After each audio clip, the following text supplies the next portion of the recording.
teach other people.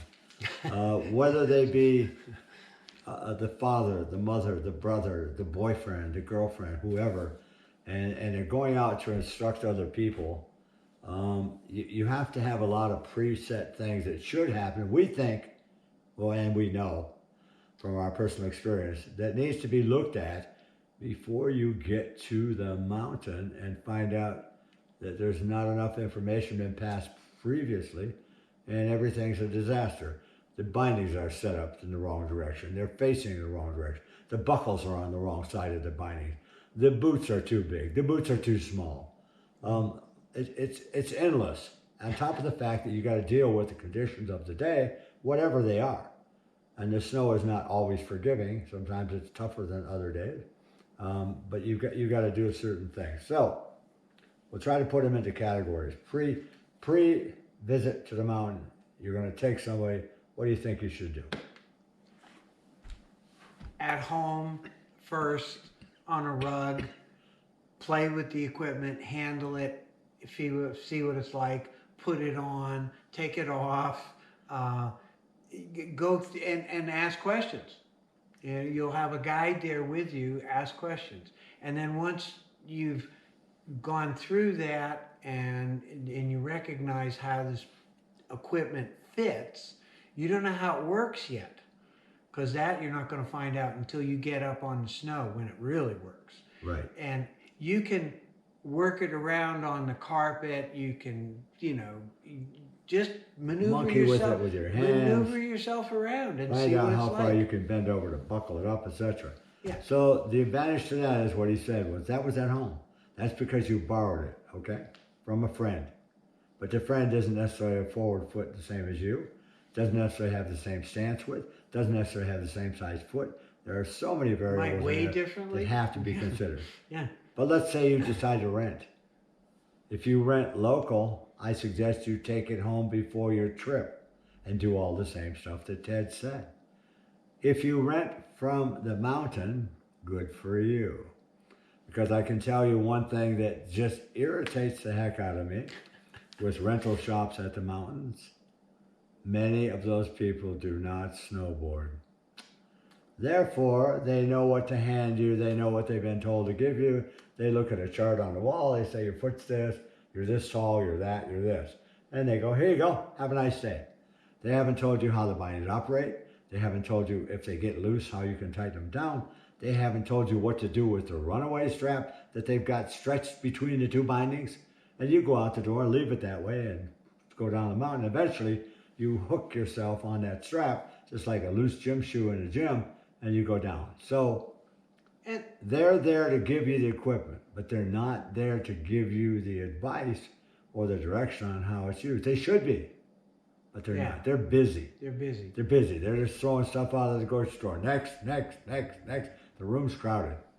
And the next thing that should happen is if you take that equipment out there and you don't know anything about it and you have signed up for a lesson, that's what the instructor will start with and explain how this stuff, what it is and what they're referring to and what the names of this piece is and such, so that at least you can have the conversation with your instructor as to what you got. Person teaching you, whoever it is. Yeah. But let me say this. You're outside and it's cold and it's windy and it's wet. Yeah. So how long do you want to stand there listening to that person? Yeah. That's a good question. And the younger you are, I can tell you, I don't care. If you got kids between the ages of 4 and 6, they don't care what you got to say. I want to slide. I want to have fun. What are you talking about? Okay, so that's a real life thing.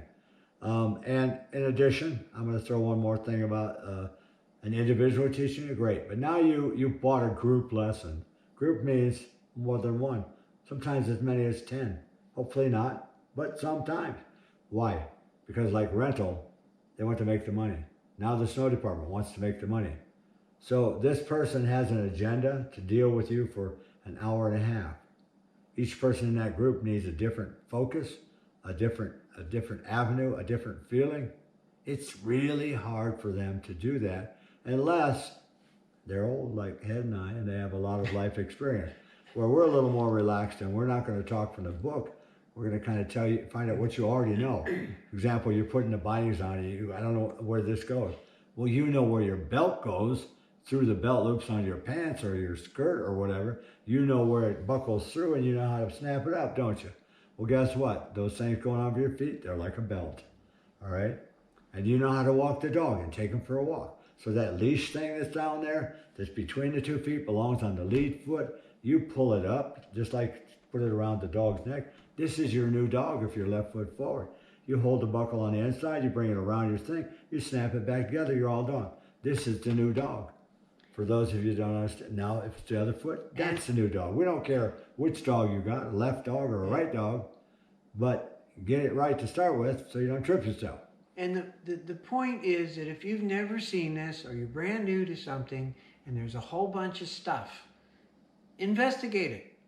Check it out. Before you go. Before you go. And you won't be doing anything unusual. You'll be doing just what babies do. You know, they lie on the floor and they find your foot and they put it in their mouth because they want to see what it's like.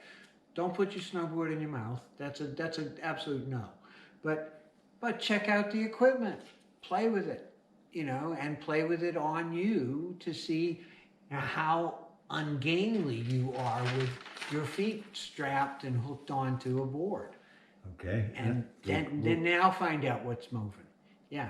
So also, once you put this snowboard on, I don't care what age you are, you're going to find that you never had a shoe that heavy. I don't know any other way to tell you. Yeah. Unless you're a parent. If you're a parent, you've had a kid holding you've had a kid leg. hanging on your leg, making you give them the horse ride all around the house. Come on, Mr. Dillon, come on. And you got to pick that foot up and swing that kid around where he wants to go until you're tired and you sit down, but you gave him a great ride. You put that snowboard on, that's your new baby. I don't care how old you are, that's your new baby. You're no longer free to walk as you've walked before. For the young kids, if you know how to scooter and push yourself along, that's great. So I'm going to say one thing here about what you should be doing to start with. First, before you ever put the board on, you should practice bringing that baby around in a turn to the right and a turn to the left, which means you're going to walk it around and bring it around you because the body is always inside of the turn radius. The board goes around, the body flips over to the other side, and the board goes around. So Ted and I talk a little bit more about where is the board headed. Well, it's headed downhill or across the hill, but that's not what we're asking. It's headed straight somewhere, like I'm looking right at that camera. And then I look at that camera and you see me. This is my right and this is my left. So if you were the person standing there, I must decide while riding, do I want to go left of you or do I want to go right of you? Coincidentally, it's heel and toe, but that can get confusing because you'll lose that lead and you'll panic. Oh, it's the wrong foot. The snowboard doesn't have a brain. It doesn't care what foot's in the front. It only cares about I'm going straight somewhere and left and right. So try to get that in your head. You ride a car, it goes left and right. You ride a bicycle, it goes left and right. You're in a boat, it goes left and right. Keep left and right with your mind and stay in there. So we're going to say that. So I'm going to turn that off for a minute. I'm going to step over on a couple of blocks to show you left and right. And I'm going to add one more thing to it. See just above your waist. At Jim, I have to angle the camera like this, and now I can see all of you. Okay. And if I want to make you... No, I want you to see all of me. Okay. Okay, so you can back up more.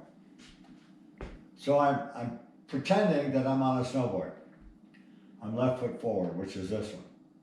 You notice that my reference or my stance is following this line up and down my body, and I'm pretty much straight up and down. I relax my knees a little bit. You can see they push out there a little, and then my head is looking at Ted. So as I move here, I'm on my heels. As I move here, I'm on my toes, heels, toes, heels, toes, heels, toes. I'm moving across the axis under my feet through ankle, knee, and hip. That should be pretty evident. And then right in here you can see I'm only moving a couple of inches because that's all you're going to do on your first couple times out. You're not going to get out there and go, woo, and reach down here and lay back there. It's not going to happen. You're going to fall over there and you're going to fall over there, but it's not going to happen. So that basically is a movement on top of the tool, which is tipping over to the right, tipping over to the left, and looking where I'm going. So yesterday, my son sent me a picture of my 10th grandchild walking. Oh, cool. Okay, his name is Abby, and he lives in Portland, very hot city, a lot of fires. Anyhow, forget that part. That was a political announcement. And Abby was walking. The interesting part about Abby walking was Abby was walking on his toes, reaching forward with his hands. Oh. My son was on the side that Abby was reaching for. And this is highly important because my son was there. Abby was willing to move towards him because he knew Daddy will catch me if I start to fall. Okay?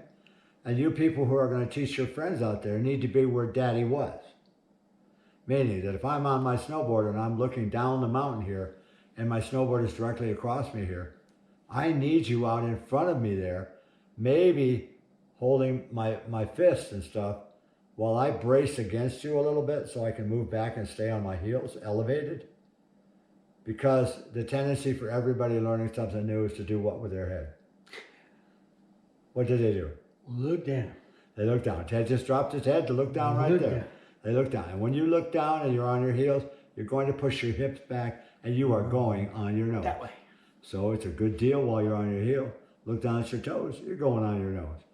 But bracing that person out there so that you can provide them comfort and let them slide a little, feeling that edge engagement at their heels, which was that tipping back to the left there on the sticks, they can start to feel that. So why do they need to feel that? Why do they need to feel that, Ted? You need to feel someplace that's secure. You need to know where it's but secure. Let's throw the technical words in there. Edged what? Oh, your edge pressure. And, there you go. And edge pressure. Yeah. You need so to edge know where pressure, to put it. Edge pressure for you guys understand this. When the truck goes down my street and it's full of snow, the plow's on the front and it pushes against the snow and the snow moves away. But it kind of slows the truck down. Unless it's got, super power or whatever. But we're pushing against the snow. The snow is pushing back at us. And that allows us to control our descent. Because I'm going to tell you guys right now who are out there teaching other people. When you got me on the cross line across the board, on the fall line in front of me, you've got me on the largest tripping device ever invented for winter sports. Yeah. So I tend to quickly get off of that and think more of a shift in a balance, a weight transfer from side to side. And if you think about what my hands are doing now, I am walking down a set of stairs. So as long as I make a transfer a little, slide, transfer a little, slide, we call that the what? There's a falling leaf. The falling leaf, because it's rocking from side to side. Gravity will not be your friend on day one. Sorry. You will be enslaved by gravity quite frequently during that day, and it will take you where it's headed. So what do you have to learn? You have to learn what? To read. You have to learn how to read what's in front of you. You have to learn how to read the fall line, where downhill is, and where you are in all of that. So the path, the road you followed, is not necessarily the one right in front of you. No. So your job is to create that edge pressure and then somehow counter what wants to draw your foot out this way over the hill and into the trees. You want to counter it a little bit and travel a little more this way so that you can maintain a little bit of a diagonal movement, which allows you to have less tripping surface, guys. But we're going to back up a little bit from right now. So where should I be learning to slide on my board to start with? Well, I'll start again. We'd be in the house. I'm not on the snow. Oh, we should be on the flats. Flat ground. And we should be on flats, so we can develop the amount of speed. It's not because you're at a pitch. Are we developing the amount of speed, or are we developing the feeling of a glide? Well, amount of speed only that if I'm going to pull you, you get to move. So there's some speed. But yes, it's okay. Figuring out what the glide feels like. So I want you to jump into the skating that people do. And what generally is the biggest mistake people make in skating? The biggest one? The biggest mistake. The biggest one is to spread out and then try to push from a spread out position instead of getting them together and pushing on the free foot. So you push the But board what's ahead. happening to their lead foot? There, before, if there's no push from the back leg because of the way you set your feet up, you're just standing in one position, So trying doing a split. Grab the camera. Yeah, right. This is easier. This is Grab the easier. camera. Grab the camera. This is easier to see than it is to describe. People learning to board need to learn to stand in a balanced position through the middle of the body with both feet kind of athletic in the middle. But people learning to skate do this. Yeah, this is a wrong foot moved. They push that foot out there. And now you gotta. And now they gotta catch up to it. Yeah, now you gotta walk. And now they gotta catch up to it. They push that foot out there and they catch up to it. And they go, wow, I'm so good, I'm skating. Did you ever, when you stood on a scooter, push it ahead and then wait to catch up to it while your legs did the splits? No. And the other thing is very simple. This motion that you see right here shows you that I'm standing behind this ankle. Okay. If Ted asked me to stand up, there's only one thing I can do. Transfer weight Yeah. and get on this foot. Yeah. I'm over this foot. I'm pushing with this foot. Yeah. But I'm over this foot. 90% of the snowboarders who are riding down the hill this way don't skate any different. Okay? So this little error that you're making right here on day one, moving around, is carried forward with you in your riding. Mm-hmm. And we see it day in and day out. You go, gosh, these guys are kind of rough. No, we're not rough. We're trying to save you from getting beat up. Trying to save you from beat up. Because the snowboard steers from the front foot, not from the back foot like your friends are telling you. Not from your shoulders like a surfer would tell you. It steers from your feet. And one of the best things you can do when you find yourself, I'm standing a little inside my ankles right now, even though I'm balanced between my 2 feet. You can see it, that's in there. You can see that that's in there. Watch what happens when I decide that I'm 200-year-old cowboy, been on a cattle drive all my life, ain't never been out of the saddle. And what do you see now? I'm not behind either ankle, am I? I now have a whole foot that I'm feeling underneath me. And I can transfer between those two without being behind the ankles. So I'm a little bit shorter, but I'm a little bit more in line with things. So I go turn to my right, turn to my left, turn to my right, turn to my left. Look where I'm going. Whoa, this is so much fun. I can't believe it. Wow, look at me go. Okay. And for those of you who don't understand that, look at a little kid between ages 3 and 6 riding down a hill on a snowboard. And what you will see is, this is impossible for me, but what you will see is this little guy just like this. Yeah, they'll be in the this squat. will be dragging on the ground. Yeah. And he doesn't care one way or another, whether it's going that way or that way. He's riding. Yeah. Okay? Notice where the knees were. Notice where the feet were. And nobody had to tell him. Not one single person. Nope. It's a natural movement. So, what you're also seeing here, we have many videos out on range of motion.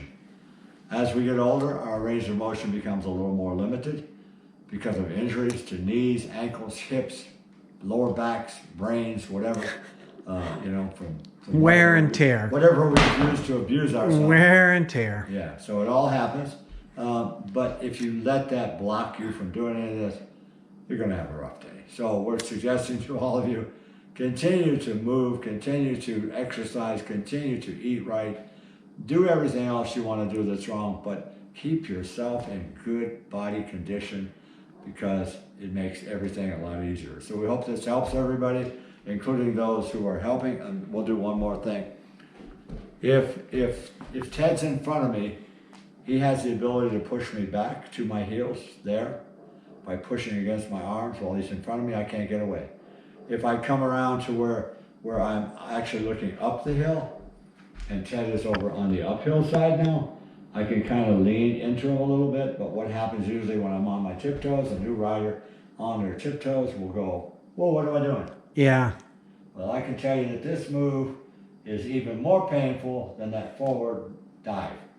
This one is going to crack you back, throw your goggles off, knock your helmet off, hit your tailbone, and you're going to scream.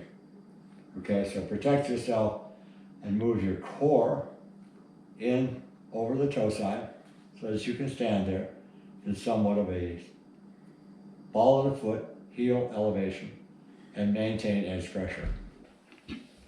There are myths. Ooh. And a lot of myths are misconceptions and misunderstanding. So now with many, many years of studying and talking for an hour and a half every morning when we go to the mountain about something critical for you guys, we have tutorials that you couldn't imagine what we're talking about. And we just go off into space and just blab the whole way there. But we enjoy it, and that's why we're doing this too. So one of the things that is grossly overlooked is what size foot do you have? And how much do you weigh? Not how tall you are, not where the snowboard comes up to. Yeah. But the foot size and what did I say? And the your foot, weight. The what? And your weight. Your foot size and weight, of course. Yeah. So best example is little Leo came up, a great little snowboard guy. He's 7, but he's really tiny. He was really tiny. And I thought he was like 4 or 5 years old or even younger. They said, no, Leo's 7. And I went, wow. So I looked down at Leo's equipment straight out of rental. I'm not going to say where, but out of a rental department. And Leo was on a 110 board. And on that 110 board, Leo's toes were this far from the toe edge of the board.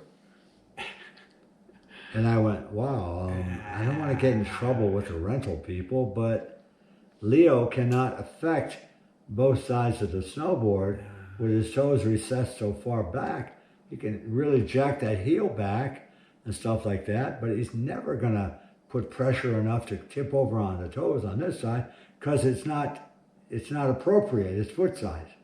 Right. And this happens again because not everybody is a snowboarder that hands out equipment. So you need to be aware of when you go in, get a board that allows your foot to measure across and has equal amount of available hang or no hang in, but even placement across, because you're riding that center line there that I was standing on, and you need to be able to affect both sides of the center line of the board, and you can't do that if you're heel orientated or more toe orientated. You'll never touch the heel. There are shops that also go, I really prefer to set all of my people up with more heel hanging over.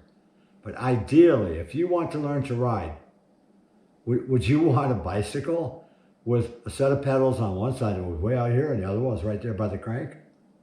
Think about it. No, you wouldn't. You want that symmetrical setup of the pedals going through so that your legs are in line and everything works. You want a lineup across the board with your foot. I don't care who you are, man, woman, child, whatever. It's critical that you get a setup that allows you to work the unit. Also, you can do some things with the foot placement and stuff. If you people out there who go, well, I want to buy the board before they grow into it for the next 10 years. Ooh, you did me a favor, right? So that's not a good thing to do either. But within reason, within a few inches of each other, you could pack the high back, if it has one, that's adjustable and raise it up to push the foot forward. There are some You adjustments. could put some bubble wrap in there to push the foot forward and get some equality across the board. These are things we're going to suggest to you. It's up to you to do it. It's up to you to look at it. We look at our equipment that closely, and Ted can tell you that Jim's going in there with a screwdriver again. He's going to change something. Because if it doesn't feel right, it isn't right. It's not right. And the more you know about what should be right, the more critical you're going to be when it's a little off. So I'm just going to leave it on that because that's totally, totally critical. In proper fit, boot and weight. In my own experience, borrowing a board from somebody that I was considering buying it from, didn't realize, and he didn't say, he was a large foot. And so I'm putting on a large binding. I wear a medium binding. I had no toe overhang. I had no heel overhang. I couldn't engage the edges. I couldn't tip the damn board. It was like having this super wide plank below me, and I couldn't rock it. So it wasn't a fun day. And it wasn't. I didn't Okay. buy the board. But that's the similar problem, different reason. But again, you borrow a board from somebody, you don't know what foot size they had, and you think, oh yeah, my foot fits in there. It fits in there, It'll fit in there, but is it going to work? it's got more an extra space that it really doesn't need.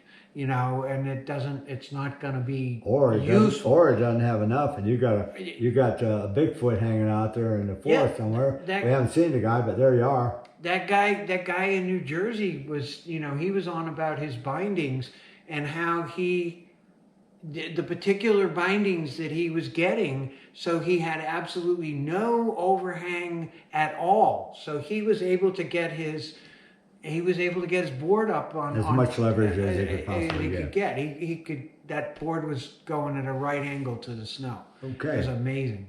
So we're going to sign out on that. We know that we've overloaded you with a lot of thought. Yeah. But what we want you guys to have some thought and save yourself a lot of, bad moments and disappointment for somebody you're taking out there, because you're pretty much responsible for the kind of day they have or they don't have. And if we come along and see it, we're probably going to say, you need a little help? You're going to go, oh no, because you're embarrassed. But let us help if you see us. All right, straight ahead.